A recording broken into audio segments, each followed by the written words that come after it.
Coach Hargitt, a lot of S2A members have been talking through our private messaging app about an RPO and reading it all the way out, a la triple option. Go ahead and explain a little bit about that and what that question was specifically. Yeah, so when we talk about reading an RPO all the way out, what we mean is the quarterback did not find a place to throw the ball pre-snap. So in other words, he had to read most likely the 5 technique, and he had to play zone read football and then process that thing all the way out to the perimeter. So he had to make the determination to give on the dive, pull and run the zone read, or throw the triple option, the third phase, which is the pass play at the end. So what we've done here, and I know we've got a couple clips that'll make this a lot easier to understand when you get a visual on it, but what we're going to do right here is we're going to look at ourselves in what we call trips right Buccaneer. So we are in a sniffer tight end set to the right. We're assuming that the field is to the right side where the tight end is, and the boundary is down here to the single receiver side. The defense that you're going to see in the clip that we're going to provide for you here in a few minutes, they have gone to a 7-man box. And so the quarterback did not feel like he had a matchup over here to the single side receiver. That is our front door side, and obviously that player would have the slant read. The quarterback did not like that as a pre-snap. The R2 has covered down the H-back, so we cannot throw the bubble that is designed out there. We've got a bubble screen over there. So the quarterback had nowhere to go with the ball pre-snap, so he has to read it all the way out is what we call it. So we're going to go ahead and we're going to block inside zone. We're going to take that thing to the second level. We're going to process all those guys out.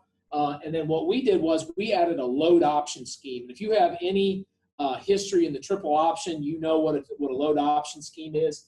You're taking that wing or that sniffer, the tight end, whatever you want to call him, and you are taking him to the second level, and he is blocking the first second-level defender behind the defensive end.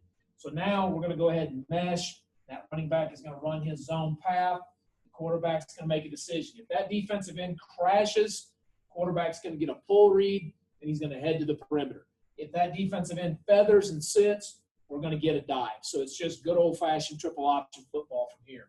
So in the film, the defensive end crashes. The quarterback immediately gets a pull read. The kid tries to hop back out.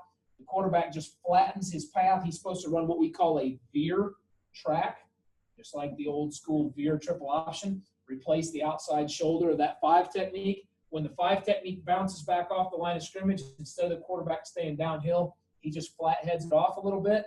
The R2 is now in conflict.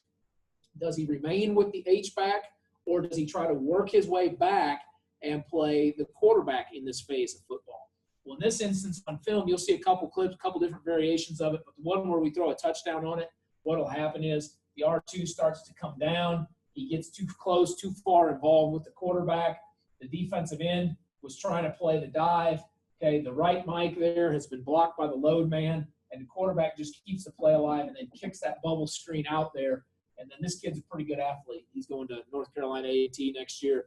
Pretty dynamic kid in space, and now we've managed to get him the ball where there's very few tacklers in space, and he ends up taking that thing down the sideline for a big touchdown. Several S2A members have recently asked about that throw, and what I'm telling them is that throw is really a lateral or a slight forward pass. We really don't want that to be a backwards pass. If the quarterback were to get all the way here and then try to throw it backwards, that has happened before, but we don't prefer that to happen. If the quarterback's got that much room to run, that there's that much indecision at the line of scrimmage, we just want to put his head down and go get us 3 or 4 yards. But in this instance, that defender comes off, and so the H-back is a golden opportunity to throw the ball. And what we do in the RPO game, much like what flexible and triple option teams have been doing for, I don't know, decades now, is we're putting defenders in conflict in space, and we're making it very hard for them to follow the reads.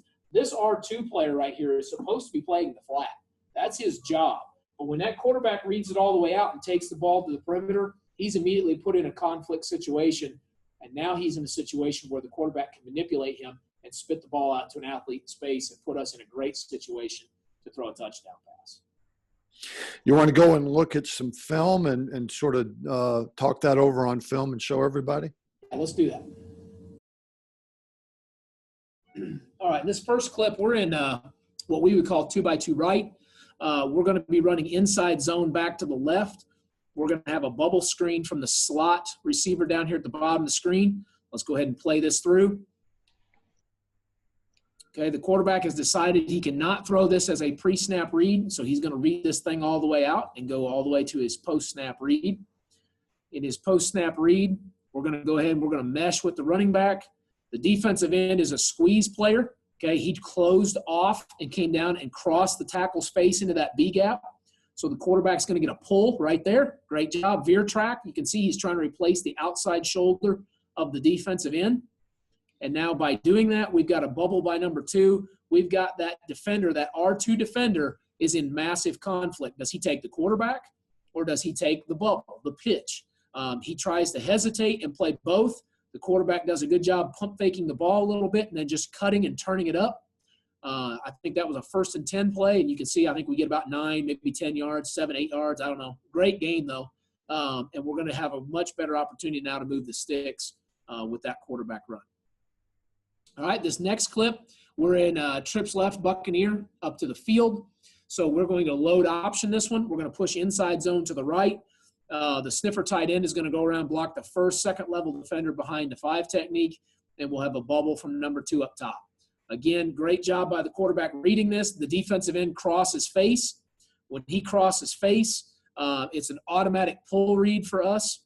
And now we've got the quarterback loose on the perimeter.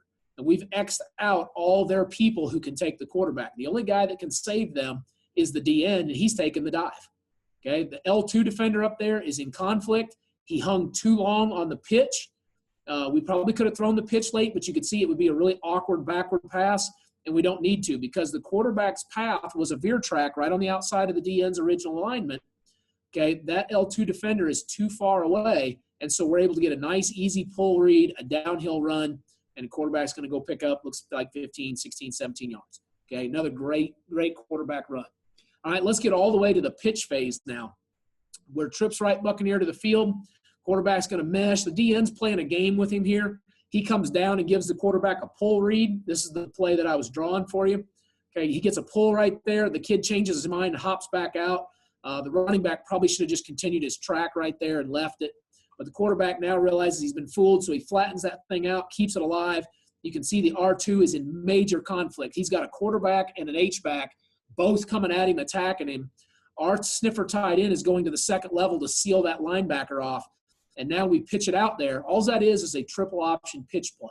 When we pitch that ball out there, now it's just a matter of can you get him on the ground. You see our Z receiver does a great job stalking the corner, and now it's all just genetics. We've got a great athlete in space. He's making people miss.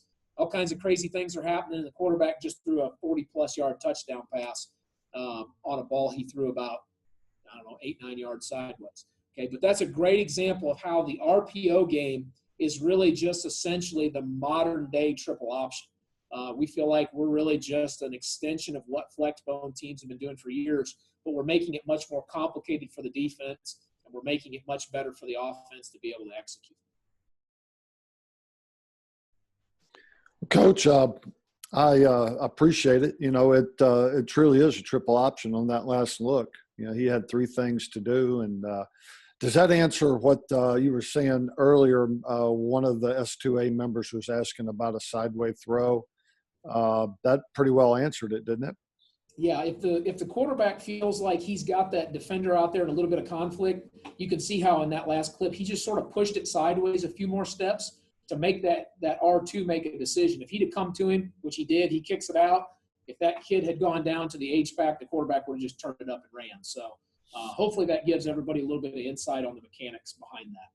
Appreciate it. Well, hey, follow us on Twitter, y'all, at S2A System, and Coach Hargitt is Coach at Coach Hargitt. That's right, isn't it? At Coach Hargitt? That's correct. Hargitt, or the surface to air system is at S2A System. Coach, appreciate the 5-minute clinic. Thanks, Rick.